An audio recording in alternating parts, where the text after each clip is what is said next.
हाय सांग मैंने आज हूँ गुंडीचा यात्रा बा रथ यात्रा एवं यहाँ घोष यात्रा बोली कहती।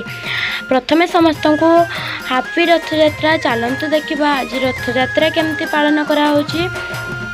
तीन ठाकुर को पहंडी कराऊँगी। प्रथमे जगन्नाथ गले तापर बलभद्र को अणा हो पहंडी करी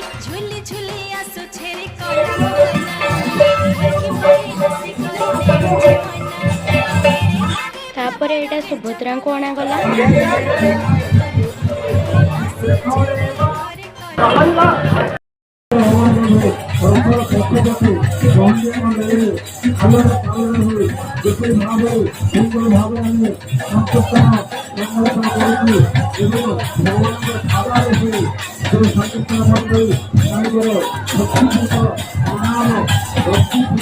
बहुत ही लंबा हो जाता वीडियोटा तो पार्ट 1 पार्ट 2 को देछि। पार्ट 2 टा निश्चित देखंतु केमिति ठाकुरंक रथ दौड़ी को टणा होछि।